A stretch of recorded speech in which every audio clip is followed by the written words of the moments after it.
글로벌 투자를 읽는 눈 글로벌 ETF 트렌드입니다. 최근 글로벌 금융시장 변동성이 커지고 있죠. 이럴 때일수록 중요한 건 내 자산을 어떻게 나누어 나눌지, 즉 체계적인 자산 배분 전략을 세우는 일이겠죠.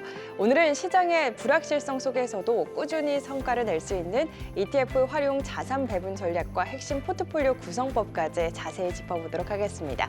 오늘도 조상준 타임폴리오 자산운용 부장님과 함께합니다. 어서 오세요. 안녕하세요. 반갑습니다. 시장 변동성이 점점 커지고 있죠. 네. 이럴 때일수록 계란을 한 바구니에 담지 말라라는 이야기도 있듯이 자산 배분을 유지하고 또 적절하게 리밸런싱하는 전략이 중요할 것 같은데요. 이런 전략 좀 어떻게 보실까요? 네, 일단은 특히 이제 연금 투자 같이 장기적인 호흡으로 투자하신 경우에는 이제 개별 종목 선택보다는 주식, 채권, 원자재나 현금 등을 등 어떤 자산을 얼마나 담았느냐가 좌우하게 됩니다. 이제 동일 한 종목을 갖고 있더라도 포트폴리오 내 주식, 채권 등과의 비중과 조합이 다르다면은 변동성이나 이제 낙폭, 회복 속도가 완전히 달라질 수 있는데요. 이제 전 세계 투자 시장은 이제 늘 변동성이 존재하고 있습니다. 특히 자산이나 국가에 집중된 투자는 장기적으로 큰 손실을 초래할 수도 있는데요. 자산 배분은 리스크를 분산시키고 안정적인 수익률을 추구하는 가장 기본적인 원칙입니다. 이제 투자 성과는 산수 평균이 아니라 이제 복리로 쌓이게 되는데요. 이제 변동성이 커질수록 복리 수익은 깎이게 되고 자산 배분 상관이 낮은 자산을 섞어서 변동성과 이제 최대 낙폭, 이제 MDD라고 하죠. 그런 부분들을 낮춰주셔서 이제 복리 효율을 끌어올릴 수가 있습니다. 요약해서 말씀드리면은 포트폴리오를 운용하시는 데 있어서 종목보다는 비중이 이제 더 중요하다고 말씀드릴 수 있을 것 같고요. 장기 성과를 가르는 거는 내가 어떤 종목을 가져가느냐보다는 어떤 자산을 얼만큼 들고 가느냐입니다. 그리고 이제 그걸 가장 간단하게 구현할 수 있는 도구가 ETF라고 할 수 있는데요. 이제 저비용, 투명성, 즉시성, 분산 이 네 가지가 합쳐지게 된다면은 장기 투자에서는 아무래도 이제 ETF만큼 편한 툴이 없을 수가 있다라고 말씀드릴 수 있겠습니다. 알겠습니다. 자산 배분을 할 때 우리가 사실 개별 종목이나 액티브 펀드로도 포트를 구성을 할 수가 있는데 네네. 굳이 좀 ETF를 활용해야 한다면 어떤 이유가 있을까요? 일단은 이제 첫 번째로는 이제 비용이 낮아가지고 복리 효과를 극대화할 수 있다라는 장점이 있습니다. 두 번째로는 이제 거래 즉시성이라는 건데요. 이제 주식시장에서 장중에 이제 실시간으로 거래하실 수가 있어서 원하시는 비중에 맞춰서 투자하실 수가 있다는 장점이 있고요. 세 번째는 이제 상품의 범위가 넓다라는 점입니다. 주식이라든지 국채, 크레딧, 리츠, 원자재, 통화, 테마까지 이제 다양한 ETF가 시장에 상장되어 있는데요.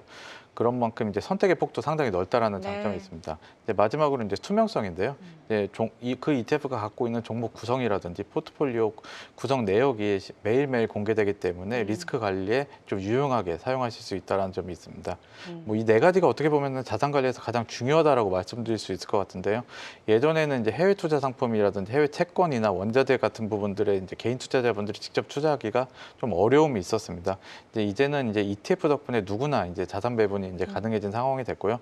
요즘엔 특히 단순히 이제 패시브 ETF를 넘어서 이제 액티브 ETF로 이제 전략적인 자산 배분과 더 나은 성과를 추구하시는 부분이 가능해졌다는 점이 이제 ETF를 선택하시는 데 큰 차별점이 될 수 있을 것 같습니다. 네, 낮은 비용, 거래 즉시성, 다양한 상품의 상장, 투명성 이 네 가지가 ETF를 활용하는 이유다. 또 이야기를 해주셨어요. 네네. 그럼 우리가 포트폴리오를 구성할 때 전략은 좀 어떻게 구성하면 좋을까요? 네, 일단은 대부분 이제 글로벌 시장에 추천하시는 거를 많이 추천드리는데 이제 글로벌 시장도 이제 시기에 따라서 국가나 섹터별로 수익률 차이가 분명히 존재하게 됩니다.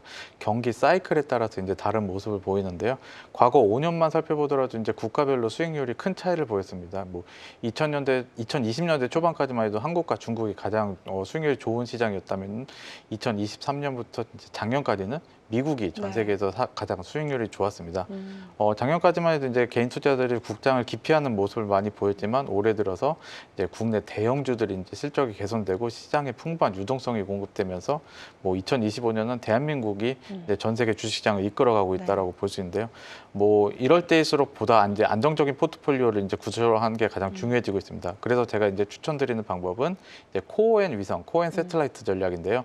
안정적인 자산은 이제 코어 쪽에 이제 자리 잡으시고 이제 수익성을 노리는 부분들, 테마성 자산 같은 경우에는 위성 포트폴리오로 배치하실 수가 있겠습니다. 이제 코어 같은 경우에는 비중으로 치자면은 70에서 90% 정도를 배치하시고 그때그때 시황에 맞게 초과 성과를 추구할 수 있는 위성 포트폴리오 같은 경우에는 10에서 30% 정도를 유지하시는 걸로 추천드릴 수 있겠습니다. 이제 코어 포트폴리오에 이제 편입하실 만한 ETF들은 이제 전 세계 주식에 투자하는 ETF라든지 뭐 미국, 글로벌, 국채 혹은 뭐 투자 등급 채권 같은 넓은 베타가 있는 네. 자산군을 선택하시는 게 좋고요.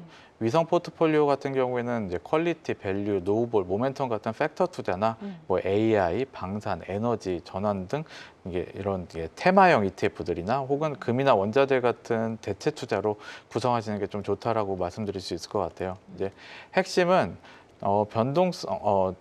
변동성이 작은 시장에 전체 투자하는 자산군을 코어로 가져가시고 변동성이 높은 부분을 이제 위성 전략으로 가져가시는 게 제일 좋을 것 같습니다.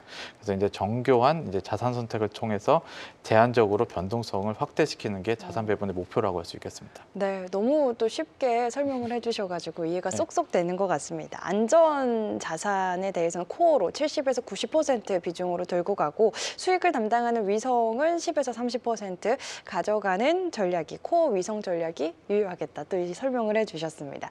결국 내 투자 성향에 맞는 똘똘한 포트폴리오를 어떻게 구성하느냐가 핵심인데요. 부장님, 우리 투자자분들이 참고할 만한 구체적인 포트 전략 좀 어떻게 네. 세우면 좋을까요? 일단은 투자를 하시는 데 있어서 이제 개개인마다 투자 성향이 다 다르기 때문에 그렇죠. 본인의 투자 성향에 맞춰서 구성하시는 게 가장 중요합니다.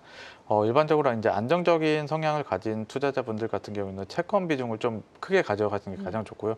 변동성을 한 7에서 10% 미만으로 이제 컨트롤하시면서 가져가시는 게 좋습니다.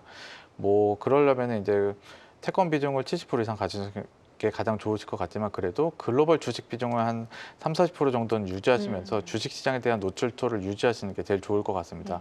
더불어서 이제 채권 비중 같은 경우에는 미국 중기채나 장기채 비중을 가져가시면 좋을 것 같고요. 그 외에 뭐 글로벌 투자 안정 등급 이상의 채권을 10% 이상 가져가시면서 안정성과 저변동성을 확보하는 전략을 추구하실 수가 있을 것 같습니다. 뭐 나머지 포트폴리오 같은 경우에는 리츠나 금 같은 원자재 비중을 뭐 한 10% 정도 유지하시면서 주식, 채권, 원자재 이게 3박자를 맞추시면서 구성하시는 게 좋을 것 같고요. 더불어 이제 주식 투자를 좀 선호하시는 투자자분들 또 좀 어떻게 보면 좀 공격적인 투자자분들 같은 경우에는 글로벌 주식 비중을 더 높이는 형태를 좀 추천드릴 수 있을 것 같습니다. 거기는 이제 미국 대형주나 기술주 그리고 이제 AI, 국내 조선 방산 같은 테마 주식 비중을 50% 이상을 가져가시는 주식 중심의 포트폴리오를 추천드릴 수가 있을 것 같고요. 더불어 이제 10에서 20% 정도까지 조금 더 높은 비중으로 원자재 포트폴리오를 성장 베타를 가져갈 수 있는 포트폴리오를 막 가져가신다면은 원자재로 성장과 하방 방파제 역할을 동시에 확보할 수 있는 전략을 구출할 수 있을 것 같습니다. 네, 정말 꼼꼼히 챙겨주신 구체적인 포트폴리오 구성 전략이니까요. 꼭 참고하시길 바라겠습니다. 사실 이렇게 리밸런싱이 조금 복잡하고 고려해야 될 점도 굉장히 많기 네. 때문에 한 번 하고 끝 하면 좋겠지만 네. 그럴 수가 없잖아요. 사실 네. 리밸런싱은 시장이 또 언제나 변화하기 때문에 성장 모멘텀과 금융 환경 변화를 고려해서 적절한 리밸런싱 포트폴리오를 또 이 꾸준히가 핵심일 것 같습니다. 네. 관리하는 게 포인트일 것 같은데 리밸런싱 주기는 좀 어느 정도가 적당하다고 네. 보실까요? 일단은 주기를 선택하시는 데서 두 가지를 동시에 고려하셔야 되는데요. 첫 번째는 얼마나 자주 할지, 그리고 또 언제 할지 이런 부분들은 사실 이제 주가 흐름이나 목표 수익률에 따라서 고려하셔야 됩니다. 먼저 이제 리밸런싱 주기 같은 경우에는 뭐 개인적으로는 이제 분기나 반기 정도로 나눠서 그때그때 포트폴리오를 점검하시고 조정하시는 게 좋을 것 같은데요. 네. 점검 시기에 시황에 맞춰서 이제 자산의 비중을 재조정하거나 이제 편출하시는 형태로 점검을 이제 주기적으로 하시는 게 되게 중요합니다. 또한 이제 자산별로 목표 수익률을 설정하시는 게 되게 또 중요하다고 말씀드릴 수 있을 것 같은데요. 본인이 희망하는 목표 수익률에 도달했을 때 혹은 하락했을 때 뭐 추가로 매입한다든지 혹은 손절을 한다든지 조절을 하는 이제 비중 조절 액션을 이제 주기적으로 시행하셔야 됩니다. 즉 이제 너무 잦은 매매는 피하시고 현금 유입이나 인출 시점에 맞춰서 정교한 리밸런싱을 하신다면은 운용 효율이 더 좋아질 수 있는데요. 실제로 올 한 해만 보더라도 뭐 미중 무역 분쟁 그리고 유럽의 전쟁 리스크로 인해서 글로벌 자산 시장 전반의 불확실성이 크게 부각되었습니다. 네. 반면에 또 글로벌 디스인플레이션 및 주요 이제 국가들의 금리 인하 흐름으로 인해 주식시장에 큰 유동성이 유입되기도 했는데요. 하지만 이제 분기별로 매 분기 전혀 다른 섹터나 테마들이 성과를 주도하기도 했습니다. 이제 1분기 같은 경우에는 K 방산, 금, 중국 AI 테크 같은 분야가 이제 시장을 주도했고요. 2분기가 되면서 K 원전, 스테이블 코인 관련된 이제 가상자산 중심의 성과가 가장 좋았습니다. 또 3분기가 됐을 때는 중국 기술주가 또 다시 한번 좋은 성과를 보였는데요. 이처럼 이제 분기나 반기별로 어떤 자산을 보유하느냐에 따라서 성과 차이가 크게 발생할 수 있기 때문에 뭐 정교한, 꾸준한 리밸런싱은 자산 배분의 필수 요건이 될 수 있을 것 같습니다. 네, 주기와 빈도를 일단 잘 설정하는 게 중요하다라는 또 이야기를 해주셨습니다. 우리가 장기적으로 꾸준한 성과를 내기 위해서는 시장 흐름을 흔들리지 않는 체계적인 자산 배분이 중요한데요.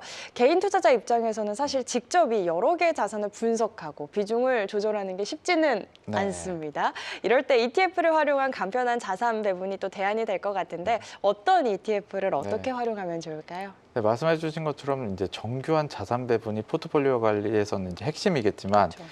사실 개인 투자자분들이 매번 포트폴리오를 사고 어려워요. 팔고 하는 게 어렵습니다. 그래서 시장에는 이미 상장되어 있는 자산 배분형 ETF들이 존재하고 있는데요. 그래요? 대표적으로 이제 4개 정도가 있다라고 말씀드릴 수 있을 것 같아요. 첫 번째는 4개가 있는데요. 라이즈, 이제 KB자산운용에서 운영하는 라이즈 글로벌 자산 배분 액티브가 있고요. 한국투자자산운용에서 운영하는 에이스 장기자산 배분 액티브가 있습니다. 그리고 타임폴리오 자산운용에서 운영하는 타임폴리오 글로벌 탑픽 액티브가 있고요. 미래에셋자산운용에서 운영하는 타이거 글로벌 멀티에셋 TIF 액티브라는 ETF가 있습니다. 네. 각각 ETF에 대해서 좀 설명을 드리면요. 먼저 이제 타임폴리오 자산운용에서 운영하는 글로벌 탑픽 액티브 같은 경우에는 ETF 속에 지금 시점에 가장 우수한 ETF들을 편입해서 운용하는 액티브 EMP 전략으로 운용하는 ETF입니다. 네. 글로벌 주식, 채권, 뭐 원자재 등 여러 ETF 중에서 이제 그때 지금 시점에 가장 모멘텀이 가장 ETF만 선별해서 편입하는 건데요. 네. 가장 손쉽게 자산 배분을 할 수 있고 편하게 자산 배분을 할 수 있는 ETF라고 말씀드릴 수 있을 것 같습니다. 이 ETF는 사실 앞서 말씀드렸던 이제 코어 포트폴리오의 대부분을 채우는 데 추천드릴 수 있을 것 같은데요. 모멘텀이나 유동성 리스크 관리, 뭐 로직 등으로 인해서 시장 변화에 기민하게 대응할 수 있다는 점이 큰 장점이기 때문입니다. 현재 포트폴리오는 이제 코스피 그리고 전 세계 주식시장에 투자하는 뭐 뱅가드 토탈월드라든지 글로벌 AI, 차이나 AI 등 뭐 유일하게 전 세계 시장을 주도하는 ETF들만 편입되어 있는 만큼 시장 변화에 좀 민첩하고 효과적으로 대응할 수 있는 코어 전략에 가장 활용하기 좋은 ETF입니다. 다음은 이제 KB자산운용에서 운영하는 라이즈 글로벌 자산 배분 액티브 ETF인데요. 주식, 채권, 대체 자산까지 배분하는 올 웨더형 ETF입니다. 시장 상황에 상관없이 안정적으로 성과를 내겠다는 목표로 운영하는 건데요. 이 ETF 또한 이제 상시로 채권을 편입하고 있어서 국내 상장 그리고 이 ETF는 상시 이제 채권을 편입하고 있고 국내 상장 ETF들로 자산 배분을 하는 게 특징입니다. 이 ETF 또한 이제 변동성을 최소화하는 코어 ETF로 사용하기는 상당히 좋은 편인데요. 다만 이제 채권 비중이 항상 존재하다 보니까 채권 듀레이션이 길어지는 국면에서는 일정 부분 금리 리스크가 존재하기도 합니다. 그런 부분은 좀 조심하시면 좋을 것 같고요. 네. 다음은 이제 에이스에서 운영하는 장기 자산 배분 전략 액티브입니다. 이름 그대로 이제 장기적인 호흡에 맞춰서 코어 자산 배분을 하는 형태로 운영한데요. 전술보다는 이제 룰 베이스, 규칙 기반으로 리밸런싱을 하고 있는 ETF입니다. 국내 상장된 ETF라든지 해외 상장 ETF들을 고르게 사용하면서 운영하고 있고요. 규칙 기반이다 보니까 이제 추세 구간에서 상대적으로 성과가 조금 저조할 수도 있다라는 리스크가 좀 있기도 합니다. 마지막으로 말씀드릴 상품은 타이거 글로벌 멀티에셋 TIF 액티브인데요. TIF는 배당 이자 커버드 콜을 활용하는 인컴 중심 멀티에셋 포트폴리오입니다. 변동성 구간에서 현금 흐름이 심리적 방파제가 되어준다는 장점이 있을 수가 있고요. 하지만 이제 커버드 콜이 포함되어 있다 보니까 상승장에서는 상승 제약이 약간은 존재할 수도 있습니다. 특히나 아주 강한 강세장에서는 콜매도 비용 상승 등으로 인해서 비용 상승이 수익률에 영향을 줄 수도 있다는 점 주의하시면 좋으실 것 같습니다. 알겠습니다. 소개해 주신 지금 이 4가지 자산 배분 ETF 사실 자산 배분을 알아서 다 해주니까 이 70에서 말씀해 주신 것처럼 정말 70에서 90%를 담는 코어 전략으로 ETF를 구성하기에도 정말 활용하기에도 좋겠다라는 생각이 드는 것 같습니다. 지금 소개해 주신 ETF만 보더라도 것도 뒤에 다 액티브가 네. 붙거든요. 액티브 ETF가 이렇게 시장을 좀 활성화가 된 네. 이유도 궁금합니다. 사실 올해 같은 경우에는 상당히 강한 상승장을 보이고 있기 네. 때문에 시장 참여자들이 꽤나 만족스러운 수익률을 얻을 수 있을 것 같습니다. 하지만 그래도 시장 안에서 더 나은 성과를 추구하는 투자자분들이 더 많아지고요. 그렇죠. 최근 이제 액티브 ETF들 사실 패시브 ETF들에서 아주 월등한 성과를 보이다 보니까 참여자분들이 이제 액티브 ETF를 많이 참여하게 되었고요. 시장이 변동성이 커지고 주도하는 종목들이 계속 바뀌는 장세에서는 좀 더 능동적으로 자산 배분을 하고 종목 변경을 하는 액티브 ETF들의 또 매력도가 더 많이 부각된 것 같습니다. 네. 특히 또 많은 자산 운용사들이 저희를 포함해서 좀 액티브 ETF에 대해서 좀 많이 이제 의미를 두고 좀 더 좀 신경을 써서 많이 운용을 하면서 투자자분들의 신뢰를 얻은 것도 좋은 평가가 될 수 있을 것 같고요. 알겠습니다. 이 시장 상승기에 더 적극적으로 좀 함께할 수 있는 ETF, 액티브 ETF가 조금 활성화가 됐다 이야기를 해주셨습니다. 지금 자산 배분형 ETF에 대해서 좀 꼼꼼하게 또 설명을 해주셨는데 투자할 때 유의해야 할 점이 있다면 어떤 게 있는지도 마지막으로 여쭤보겠습니다. 사실 이제 경우에 따라서 개별 섹터나 테마에 투자하는 ETF보다는 집중 투자하는 ETF들보다는 상대적으로 좀 저조한 성과가 나올 수가 있습니다. 네. 하지만 이제 장기적으로 낮은 변동성을 목표로 운영하는 ETF들이다 보니까요. 단기적인 움직임보다는 장기적인 목표로 투자하시는 게 좋습니다. 특히 이제 연금 수령자분들 같은 경우에는 점점 늘어나고 있는 상황이잖아요. 그렇죠. 하지만 이제 국민연금만으로는 이제 노후 생활에는 약간 부족할 수도 맞아요. 있습니다. 네. 그래서 지금부터 이제 개인 연금으로 이제 소득을 보강하셔야 되는데요.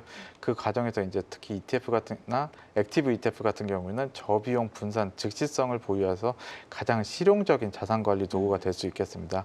연금 계좌 같은 절세 계좌를 활용하시면서 리밸런스 규칙을 잘 정하시고 지키시면서 운용하신다면은 아무래도 이제 뭐 윤택한 노후 생활을 위해서 가장 효과적인 선택이 될 수 있는 포트폴리오 관리가 될 수 있겠다라고 말씀드릴 수 있겠습니다. 알겠습니다. 유의해야 할 부분까지 이야기를 해주셨습니다. 오늘은 ETF 활용 자산 배분 전략과 또 핵심 포트폴리오 구성법까지 꼼꼼하게 이야기 나눠봤습니다. 세계를 잇는 투자 글로벌 ETF 트렌드로 쉽고 안전하게 오늘 글로벌 ETF 트렌드는 여기까지입니다. 오늘도 좋은 말씀 감사합니다. 감사합니다.